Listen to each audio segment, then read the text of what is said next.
Selamat pagi Bapak Ibu yang dikasihi Tuhan, Shalom damai sejahtera di dalam nama Tuhan kita Yesus Kristus menyertai Bapak Ibu Saudara semuanya di pagi hari ini. Tema renungan kita pagi adalah sehat, kuat, dan diberkati Tuhan di masa mewabahnya Corona 19. Terambil dari Ulangan 8 ayat 1 sampai 10. Bapak Ibu yang dikasihi Tuhan, kita terus memperhatikan perkembangan daripada COVID-19 ini. Trennya tidak menurun, tetapi justru terus berkembang dan terus bermutasi dengan cepatnya. Melihat kenyataan ini, saudaraku yang dikasihi Tuhan, jelas tidak mungkin kita akan segera lepas dari yang namanya COVID-19 ini. Bahkan kemungkinan terburuk COVID-19 ini akan terus bersama dengan kita manusia sepanjang zaman. Seperti flu yang sudah ada sejak dulu kala. Bapak yang dikasihi Tuhan, jika hal ini terjadi, apa yang bisa kita kerjakan, apa yang bisa kita lakukan? Sehingga keberadaan COVID-19 ini tidak akan mengganggu kelangsungan hidup kita. Bapak yang dikasihi Tuhan, kita tidak mungkin mengusirnya karena berbagai upaya telah dikerjakan dan tetap membandel saja. Hal yang paling mungkin adalah membangun pertahanan tubuh kita, membangun tentara yang kuat dalam tubuh kita, meningkatkan imun tubuh kita, meningkatkan kekebalan kita terhadap berbagai penyakit termasuk virus corona ini.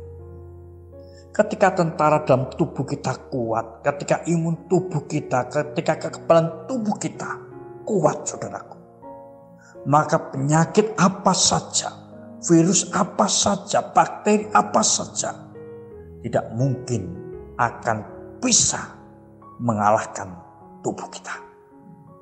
Kita akan tetap sehat, kita tetap akan kuat walau hidup di tengah-tengah wabah baik bakteri maupun virus yang terjadi termasuk corona saat ini.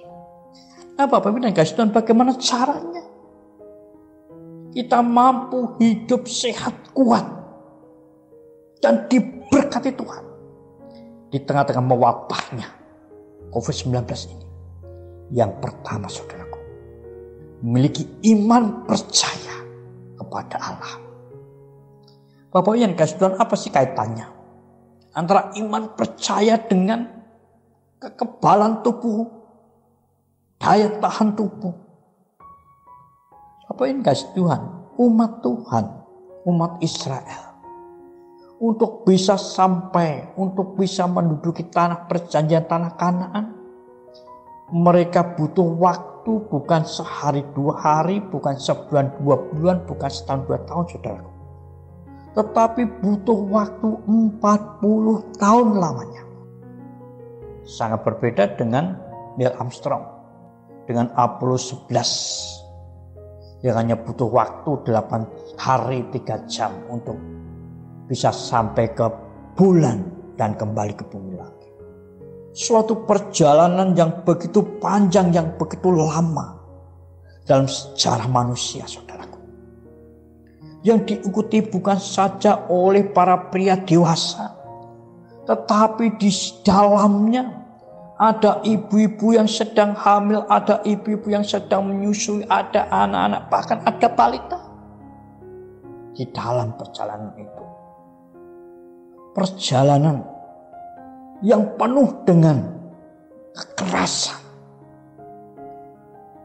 Nah, Bapak Ibu yang dikasihi Tuhan, dalam kondisi seperti ini tentunya dibutuhkan tubuh yang sehat, tubuh yang kuat, tubuh yang memiliki daya tahan yang luar biasa dalam menghadapi kerasnya alam, panas, dingin, dan rasa lelah karena harus berjalan berhari-hari, berbulan-bulan, bertahun-tahun.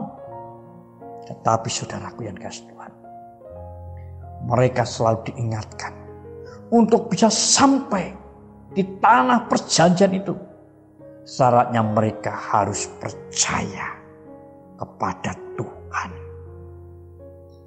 Bapak Ibu dikasih Tuhan, setiap orang yang menaruh hidupnya, yang menaruh percaya, menaruh imannya kepada Allah Sang Pencipta atas segala yang ada, termasuk sakit, penyakit, bahkan kematian, Allah yang berkuasa memberi hidup dan mati kepada setiap kita, maka hati kita, maka pikiran kita, maka jiwa kita akan tenang, akan tentram. Walau di tengah-tengah segala kesulitan dan bahaya, karena kita tahu bahwa kita ada bersama-sama dengan Allah yang berdaulat atas kehidupan ini. Dan iman yang tumbuh dalam diri kita akan menghasilkan pengharapan yang begitu luar biasa. Dan pengharapan itu akan membangkitkan semangat dan sukacita dalam diri kita, saudaraku. Ketika hati kita tenang, ketika hati kita tentram, ketika hati kita damai, ketika kita bersemangat, ketika kita bersukacita, maka hal tersebut akan semakin meningkatkan kekebalan tubuh kita. Dan segala sakit penyakit, segala virus tidak akan mampu menembus kita. Kita akan tetap sehat kuat walau kita di tengah-tengah wabah, virus ataupun bakteri atau segala penyakit. Kita akan tetap sehat kuat. Kita tidak akan terganggu apapun. Itu yang pertama. Yang kedua, saudaraku yang dikasih Tuhan, hiduplah kudus.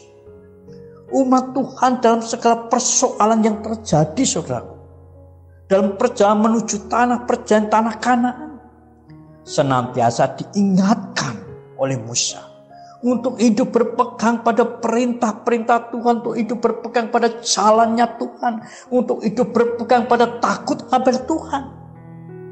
Hanya dengan hidup kudus, umat Tuhan akan bisa bertahan menghadapi ganasnya padang gurun dalam perjalanan, yang bisa masuk ke tanah Kanaan untuk bisa menikmati segala berkat yang Allah sediakan, saudara. Demikian pula dengan kita. Di tengah-tengah kita menghadapi ganasnya wabah COVID-19 yang telah merenggut banyak korban jiwa. Menjaga hidup kudus, baik jasmani maupun rohani kita, adalah cara terbaik untuk mengatasi masalah ini. Kudusnya hidup kita secara jasmani maupun rohani adalah sehatnya seluruh organ tubuh kita, saudara. Organ tubuh yang bekerja secara maksimal membuat pertahanan tubuh kita menjadi kuat sehingga tak mampu ditembus oleh berbagai penyakit, oleh berbagai bakteri, bahkan virus corona sekalipun. Oleh karena itu, Bapak Ibu dan Tuhan, ketika jasmani dan rohani kita sehat, hal ini tentunya akan membuat segala yang kita kerjakan akan menjadi lebih mudah, akan menjadi lebih mudah, dan berkat-berkat yang Tuhan sediakan akan mampu kita ambil, akan mampu kita raih, dan akan mampu kita nikmati dengan baik. Oleh karena itu, Bapak Ibu dan kasih Tuhan, teruslah percaya pada Allah yang berdaulat atas hidup ini, dan hiduplah kudus, maka kau akan mampu kalahkan corona dan hidup dalam segala berkat-berkat Allah. Selamat pagi, selamat beraktivitas, terus jaga kesehatan, jaga jarak, cuci tangan pakai sabun. Bersukacitalah dan bersyukurlah selalu. Tuhan memberkati. Amin.